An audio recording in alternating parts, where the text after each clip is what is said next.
Baik, selamat pagi semuanya. Tadi udah ulangan ya, kita ulangan reaksi redox. Untuk pembahasannya tenang akan saya berikan. Untuk yang remedial, tentunya yang di bawah 75.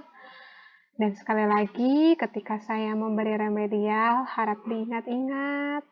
Jangan sampai ada kejadian seperti kemarin yang ada yang lupa. Ya, ada yang lupa, ya saya nggak bisa memberi kesempatan ketiga. Jadi nilainya seadanya saja. Ya.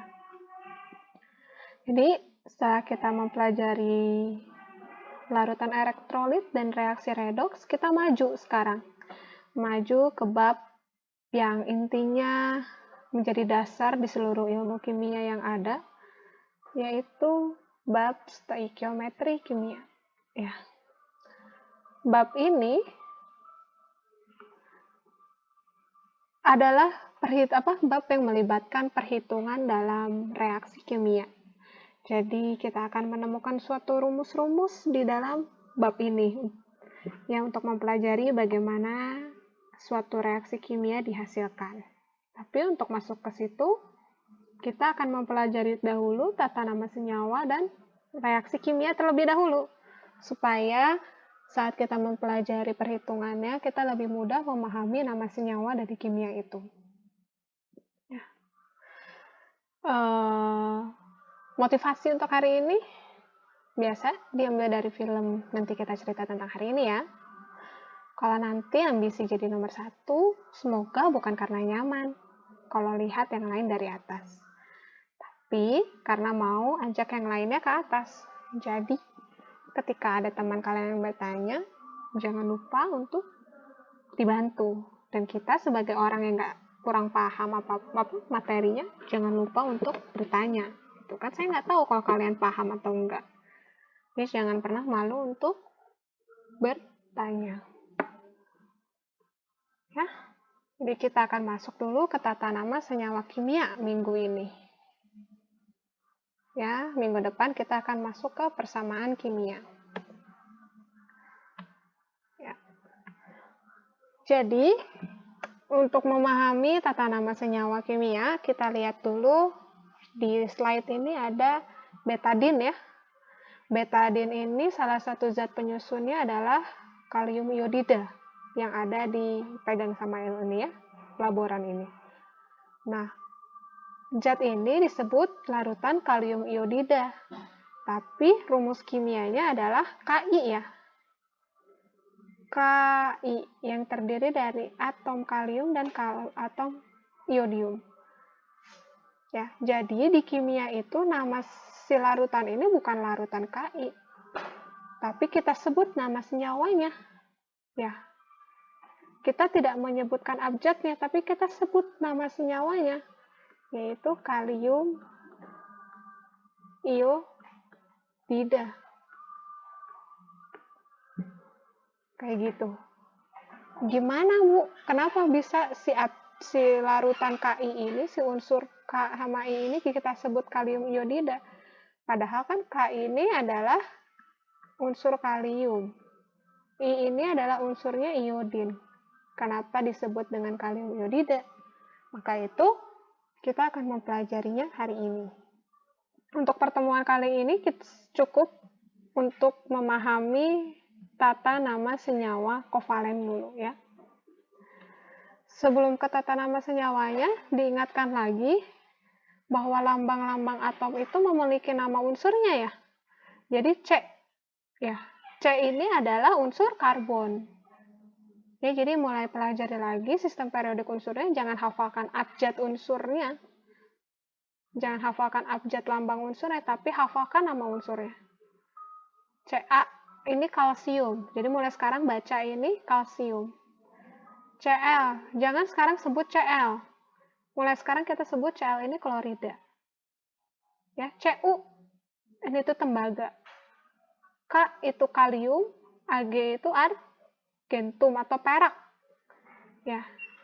Jadi ada juga magnesium. Magnesium lambang unsurnya Mg.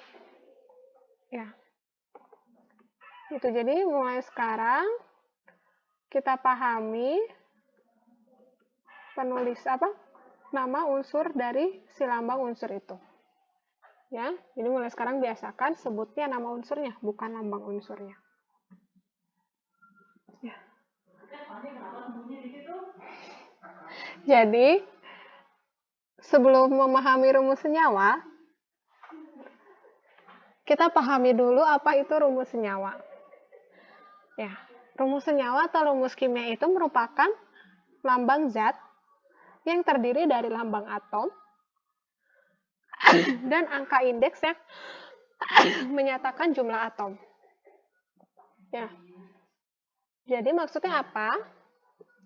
Kita bisa lihat di gambar layar ini. Ada gas oksigen, dan gas oksigen itu terdiri dari 2 atom unsur O. Sehingga rumus kimianya adalah O2. Ini ada di bawah ini ya. O di sini adalah lambang atomnya, 2 ini adalah angka indeks yang menyatakan jumlah atomnya. Ya. Gitu. Nah, ini oksigen ini rumus kimianya atau rumus senyawanya adalah O2. Kalau helium ya, dalam keadaan alamnya, helium itu hanya terdapat pada keadaan atom-atom. Jadi hanya terdapat 1 ya. Jadi makanya ditulis sebagai rumus kimianya hanya helium saja. Karena pada kenyataannya di alam hanya hanya terdapat pada wujud atom-atomnya seperti ini. Lalu untuk unsur logam atau zat-zat logam. Zat-zat logam itu terdiri dari unsur-unsur logamnya, dari atom-atom logamnya. Jadi, kalau logam besi ini lambang rumus kimianya adalah Fe saja. Karena setiap zat logam hanya terdiri dari atom-atom logam. Sekarang kalau air itu terdiri dari atom hidrogen dan 2 atom oksigen. Mohon maaf, kebalik. Air itu terdiri dari 2 atom hidrogen dan 1 atom oksigen. Bisa dilihat gambarnya ini ya. Yang merah ini adalah oksigen, yang putih ini adalah hidrogen. Maka dari itu rumus kimianya adalah H2O. Ya. Rumus kimia ini melambangkan bahwa air itu terdapat 2 atom H dan 1 atom O. Jadi itu rumus kimia ya. Lambang unsur dari senyawa-senyawa yang ada.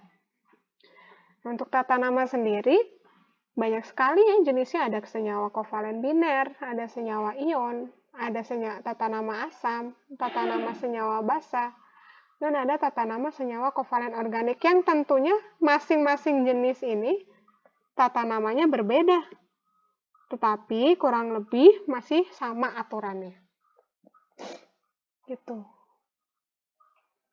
Untuk hari ini kita hanya mempelajari senyawa kovalen biner saja ya, karena waktunya hanya 1 jam dan kalian habis ulangan. Ya, untuk tata nama lainnya kita pelajari besok. Kita masuk ke senyawa kovalen biner. Senyawa kovalen biner itu adalah senyawa kovalen tentunya ya, yang hanya terdiri dari 2 jenis unsur. Jadi, di tata nama ini kalian pelajari kembali senyawa kovalen dan senyawa ion. Ya, kita nggak bisa lepas dari 2 jenis senyawa itu. Kalian harus bisa membandingkan mana senyawa kovalen, mana yang senyawa ion. Karena jika kalian sudah bisa membandingkan keduanya, kalian bisa memberi tata namanya. Ya. Itu. Dan yang senyawa kovalen yang dipelajari hari ini hanya yang biner. Biner itu apa? Yang terdiri dari 2 jenis unsur. Ya, 2 jenis unsur ya. Jenis, bukan jumlah unsurnya. Jadi kalau misalkan saya punya P2O5, kita lihat ya senyawa ini senyawa kovalen. Ya. Apa sih Bu senyawa kovalen itu? Diingatkan lagi yang terdiri dari unsur non-logam dan non-logam. Dan senyawa kovalen ini adalah senyawa kovalen biner. Karena hanya terdiri dari unsur jenis P dan unsur jenis O. Ya, walaupun jumlah atom P-nya 2 dan jumlah atom O-nya 5. Tapi senyawa kovalen ini terdiri dari 2 jenis unsur, yaitu jenis P dan jenis O. Jadi ini disebut biner. Ya. Dan ternyata penulisan rumus kimia itu atau rumus senyawa ada aturannya. Ya, aturannya seperti baris yang ada di bawah ini. Unsur yang terdapat lebih dahulu dalam urutan berikut ini ditulis di depan. Makanya, kalau kita ingat pembelajaran senyawa kovalen kemarin, ada senyawa NH3 yang sering keluar ya. Penulisannya kenapa sih Bu NH3? Lihat. N dulu yang ada baru H, makanya nggak pernah dituliskan H3N kan ya lazimnya. Ya, jadi semua peneliti kimia itu sepakat penulisannya itu mengikuti prioritas baris yang di bawah ini.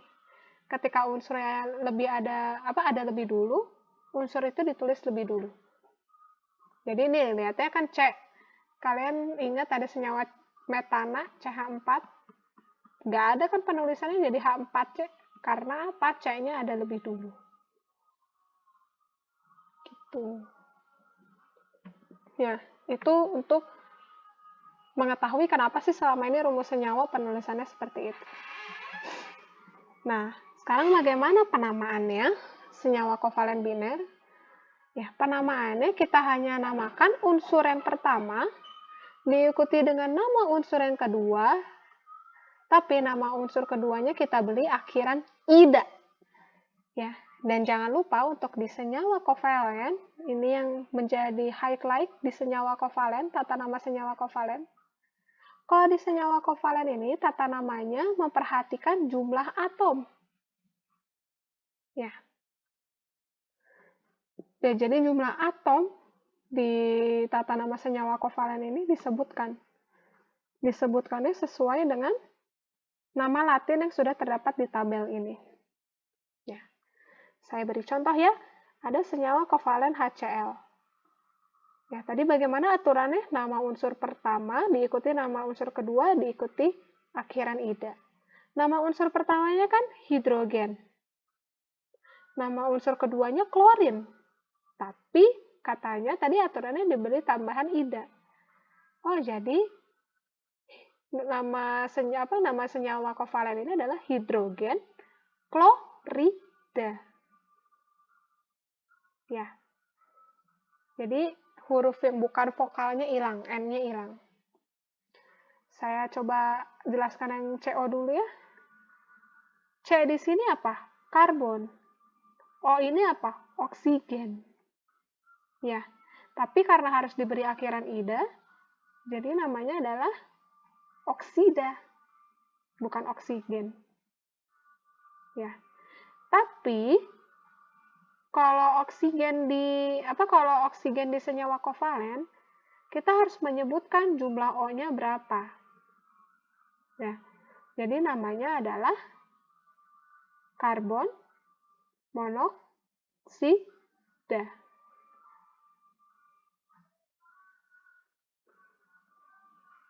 Ya,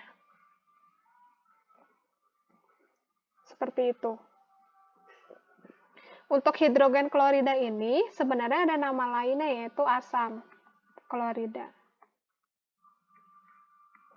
Ya, jadi untuk yang hidrogen kurang lebih agak melenceng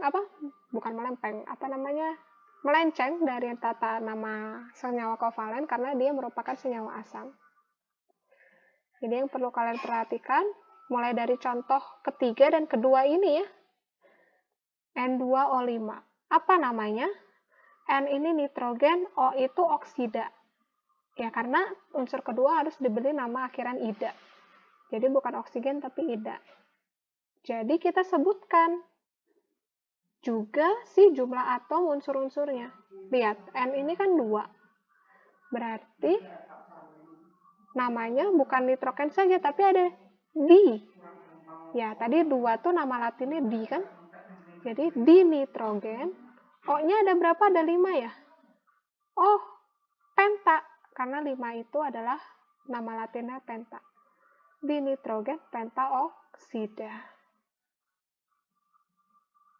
Ya, jadi nama senyawa dari rumus N2O5 ini adalah dinitrogen pentaoksida. Lalu tadi P2O5 ya, tadi saya contohin kovalen biner. Kalau P2O5 gimana namanya? Ya. P ini namanya fosfor ya. Fosfor. O-nya oksigen, tapi diberi nama akhiran ida. Jadi namanya apa kalau kita libatkan jumlah atomnya? P-nya ada 2, jadi namanya di fosfor. O-nya ada 5. O, penta oksida. Gitu. Ya. Ini untuk contoh tata nama senyawa kovalen biner. Kalian hanya pelajari fokuskannya dari difosfor pentaoksida, dinitrogen pentaoksida, dan karbon monoksida. Untuk hidrogen klorida ini dia tuh senyawa asam juga, jadi sebenarnya ada tata nama lainnya. Ya. Nah, ternyata di balik semua tata nama senyawa kovalen biner ini ada beberapa yang tidak mengikuti aturan. Contohnya H2O ini. Namanya lazimnya tuh yang ada di kalangan ilmuwan kimia itu kita sebutkannya langsung air atau water. Sebenarnya kalau ikut aturannya apa sih namanya? Dihidrogen oksida ya.